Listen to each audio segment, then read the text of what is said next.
السلام عليكم ورحمة الله وبركاته. عاملين ايه؟ يا رب تكونوا بخير. النهاردة بقى اخدكم في جولة لقرية لاسيرين على العين السخنة.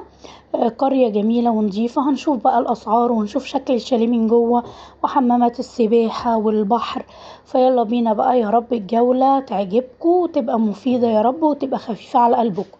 هنا بقى الشاليه كنا لسه داخلين وبنفضي الحاجة بقى والدنيا مكركبة، بس انا كنت مصورة فيديو تفصيلي اكبر من كده. بس المقطع اتمسح مني. فالفيديو ده انا لقيته كانت بنتي هي اللي مصوراه بسرعه.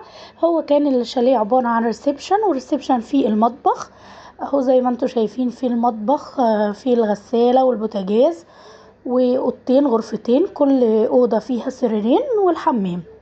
وده باب شقة، يعني باب الشاليه بس من ناحية تانية. ودي البرندة بتاعة الشاليه اللي بتبص على حمام السباحة. كان ليه مدخلين، يعني ممكن ندخل من الباب بتاع البرندة وممكن من الباب الخلفي. بس كنا بنستسهل طبعا، الولاد كل شوية بيدخلوا ويخرجوا من الباب اللي في وش حمام السباحة على طول. اهو كده انا واقفة بالظبط على اللي هي الباب البرندة بتاع الشاليه. احنا كنا واخدين شاليه دور ارضي زي ما انتوا شايفين، هما دورين بس، يعني دور ارضي ودور اول علوي ودور تاني بالظبط. فما كان كل القرية كانت ماشية على النظام ده، 3 ادوار بس، فاحنا كنا واخدين الدور الارضي. انا كده واقفة بالظبط على باب الشاليه زي ما انتوا شايفين، محددين لكل شاليه حتة الجنينة دي اللي زارعينها. وبصوا الدور الارضي ده ما بتطلعوش غير 3 سلالم صغيرة كده من حمام السباحة. زي ما انتوا شايفين. وانا ولادي هو اللي بيلعبوا كده هناك. فكان احسن حاجة ان احنا كنا واخدين الشاليه قدام حمام السباحة عشان نبقى متابعينهم. احنا واخدينه قدام حمام السباحة هو الصغير، قدامنا المدور الصغير ده بتاع الاطفال. واللي هناك بقى الكبير ده هوريهولكوا هو ممتد ازاي. هو ممتد بين الشاليهات، هو عبارة عن كأنه يعني مجرى نهر كبير ممشيينه ما بين الشاليهات كلها. هوريهولكوا دلوقتي من قريب وبالتفصيل ان شاء الله، وهقول لكم الاسعار وهقول لكم ايه العيوب والمميزات اللي قابلتنا هناك. انا بصراحة عشان يبقى فيه مصداقية، الفيديو ده كان السنة اللي فاتت مش السنة دي.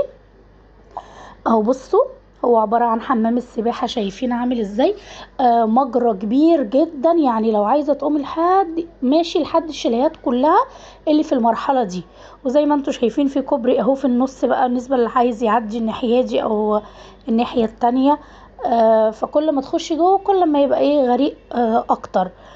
تمام كده. فانا هوريهولكوا اهو، كان نظيف وكان حلو بجد وكانوا بيعقموه. او بصوا هنا، بصوا اهو ببين لكم بقى الشاليهات. كان حلوه وقريه هدوء جميله، اللي بيحب الهدوء فعلا هيحب المكان ده جدا. وهو حمامات السباحة كان آخرها كانت الساعة 7 المغرب، يعني 7 المغرب بيطلعوا كل الناس ويبدأوا ان هم يعقموها لحد تاني يوم، لانهم بيفتحوها من 10 الصبح، من 10 ل7. تمام كده. وانا بوريكم هنا بقى من جوه، وانا واقفه في الشاليه كنت شايفه ايه؟ كنت شايفه حمام السباحه كده قدامي.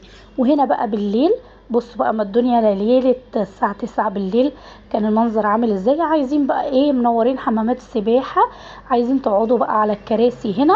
بنقعد بقى براحتنا ونسهر لحد بعد الفجر براحتنا. بس طبعا ممنوع نزول حمام السباحة.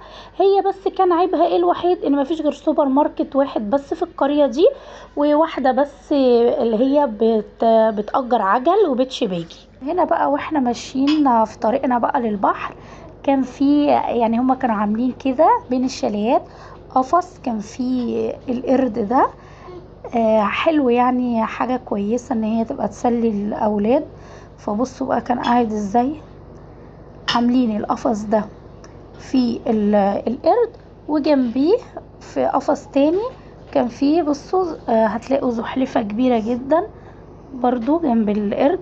حاجة كويسة يعني وبتسلي الأولاد. واحنا في طريقنا للبحر كانوا بيقعدوا قدامه ايه فترة. اهي بصوا الزحلفة كبيرة ازاي. وهنا بقى بصوا الشاطئ. الشاطئ حلو جدا ونظيف، القرية كلها نظيفة، مش وحشة.